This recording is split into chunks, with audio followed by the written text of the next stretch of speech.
And hello everybody, welcome back to the channel guys, hope you're all well. Before we do get into today's video, as always, please do smash that like button and subscribe to the channel for daily Liverpool content. Guys, in today's video, as always, here to bring you up to date with all the latest Liverpool news from the last 24 hours. And we're going to be discussing some transfer news, guys. As you can read the title, a first incoming is set to be, quote, imminent after a deal agreed. We'll discuss that in detail. We're also going through the links of a Nouri. So yes, interesting. We are starting to maybe get to that point now where we're starting to see potential transfers actually emerge. However, just want to say, I was provide you up with a bit of an international roundup. Of course, the group stage yesterday concluded, and Dom Szoboszlai's Hungary, his future was sort of hanging in the balance of the Euro 2024 competition. Obviously got a 1-0 win against Scotland. However, the 3 points was not enough for them to get to the knockout phases of the competition, and of course will now be heading back. So yeah, Dom Szoboszlai is out of the European Championships after Hungary failed to get into the top 4 of the third place teams. Now, in other news, guys, there are a lot of curveballs this summer for clubs with internationals, and the Olympics could be one of them, though Liverpool will always resist any attempts to lure players away. Stefan Bajcetic had an outside shot at being called up to Spain's squad for the upcoming Olympic Games, but he will not travel to Paris this summer after the 22-player team was announced. As a 19-year-old, the midfielder fit within the rules of the competition, which is for players under age of 23, with only 3 exceptions. Those exceptions are why Mohamed Salah and Wataru Endo continue to be mooted as possible players in Paris. However, Liverpool have all the power to block call-ups, as it is not a FIFA-sanctioned tournament.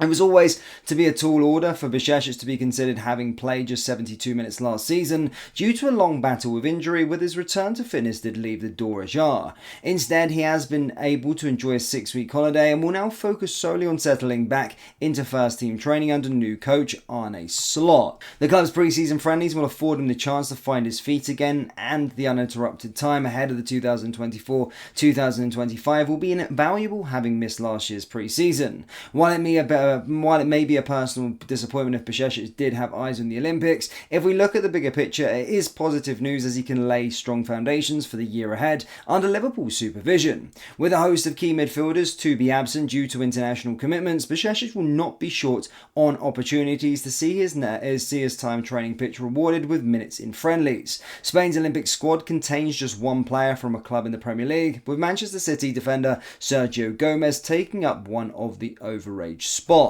So yeah, good news I suppose there on the Stefan Bajcetic front. Of course, he has struggled with his injuries, and it's probably not the time for him to, of course, be going out and playing there. It's a good time to just make him settle and get under the new coach. Now, in other news, guys, as stated, we have, in terms of the transfer window, it's been very, very quiet. As stated, most of our business will probably conclude after the international tournaments. However, as stated, I bring you up to date with a potential incoming around a week ago, and that we had agreed a deal. Yes, and guys, we are understanding to be closing in on a deal worth in the region of £1.5 million for the teenager Alvin Ayman, who will leave Wolves just after a year after joining them from Bradford City. Admittedly, it's not the sort of acquisition that tends to get fans' pulses racing, particularly when there is a desire to see gaps in the squad plugged with the first team ready stars. But Ayman's signing forms part of a transfer policy that has proven extremely fruitful for Liverpool as of late, and so should not be dismissed as insignificant. Once his arrival is confirmed, the young defender will join a long list of promising youngsters secured from fellow English clubs in the last few years. This is a latter focus on domestic talent has its roots in Brexit, and the fact that the starlets from across Europe could no longer be secured prior to turning 18.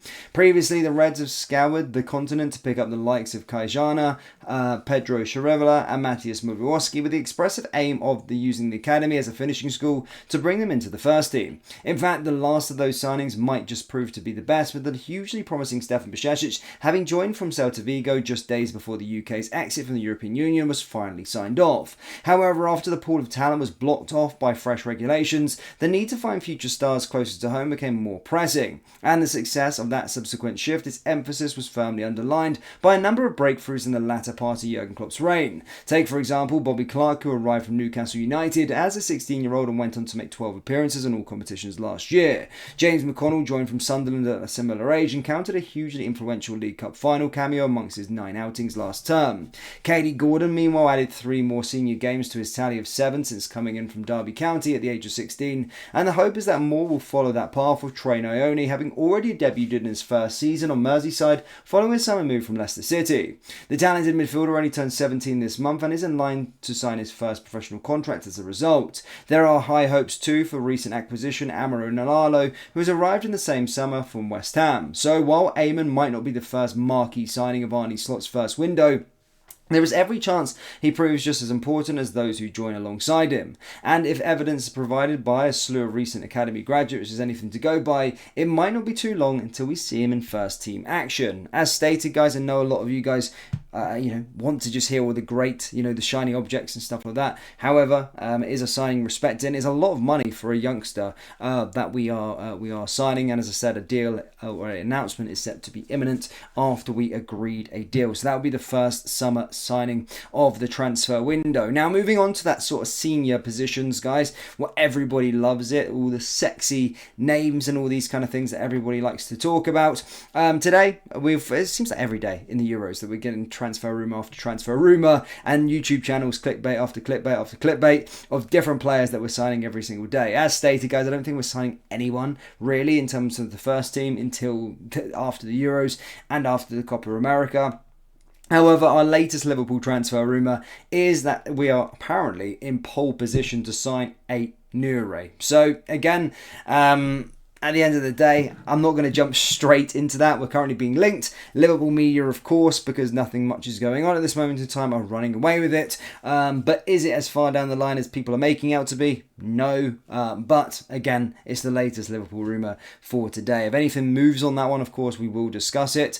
But yeah, at this moment in time, I wouldn't take too much notice until we get towards the end of the sort of international tournaments. For Liverpool fans, that's all I've really got for you today, guys. As always, please do smash the like button and subscribe to the channel for daily Liverpool content. Let me know your thoughts on the first summer signing, Eamon, down there in the comment section below. And how many players realistically do you think we're going to sign in the summer transfer window, and which positions? As stated, let me know the positions down there in the comment section below. That brings us to the end of today's video. As always, please do smash that like button and subscribe to the channel for daily Liverpool content. And remember to check out our clothing store, copiteclothing.com. Link is down there in the old description, or go to copiteclothing.com. Thank you guys, and I'll see you next time. Take care.